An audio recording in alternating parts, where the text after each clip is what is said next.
சங்கீதம் 7ஆம் அதிகாரம். என் தேவனாகிய கர்த்தாவே, உம்மை நம்பியிருக்கிறேன். என்னை துன்பப்படுத்துகிறவர்கள் எல்லாருக்கும் என்னை விலக்கி ரட்சியும். சத்துரு சிங்கம் போல் என் ஆத்துமாவை பிடித்து கொண்டு போய் விடுவிக்கிறவன் இல்லாமையால் அதை பீறாதபடிக்கு என்னை தப்புவியும்.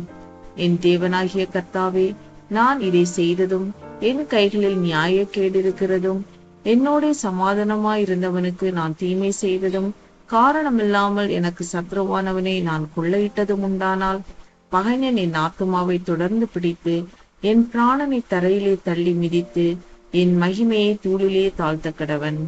கர்த்தாவே, நீர் உம்முடைய கோபத்தில் எழுந்திருந்து என் சத்துருக்களுடைய மூர்க்கங்களின் நிமித்தம் உம்மை உயர்த்தி எனக்காக விழித்துக் கொள்ளும். நியாய தீர்ப்பை நியமித்திருக்கிறீரே.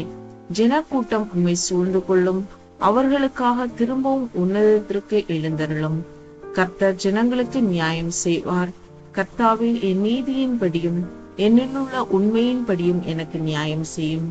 துன்மார்க்கனுடைய பொல்லாங்கை ஒழிய பண்ணும். நீதிமானை ஸ்திரப்படுத்துவீராக. நீதி உள்ளவராயிருக்கிற தேவரீர் இருதயங்களையும் உள்ளந்திரியங்களையும் சோதித்தருகிறவர். செம்மையான இருதயம் உள்ளவர்களை ரட்சிக்கிற தேவனிடத்தில் என் கேடகம் இருக்கிறது. தேவன் நீதியுள்ள நியாயாதிபதி. அவர் நாள்தோறும் பாவியின் மேல் சினங்கொள்ளுகிற தேவன். அவன் மனம் திரும்பாவிட்டால் அவர் தம்முடைய பட்டயத்தை கருக்காக்குவார். அவர் தம்முடைய வில்லை நாணேற்றி அதை ஆயத்தப்படுத்தி இருக்கிறார். அவனுக்கு மரண ஆயுதங்களை ஆயத்தம் பண்ணினார். தம்முடைய அம்புகளை அக்கினி அம்புகளாக்கினார். இதோ, அவன் அக்கிரமத்தை பெற கற்ப வேதனைப்படுகிறான். தீவினையே கற்பந்தரித்து பொய்யை பெறுகிறான். குழியை வெட்டி அதை ஆழமாக்கினான். தான் வெட்டின குழியில் தானே விழுந்தான். அவன் தீவினை அவன் சிரசின் மேல் திரும்பும். அவன் கொடுமை அவன் உச்சந்தலையின் மேல் இறங்கும்.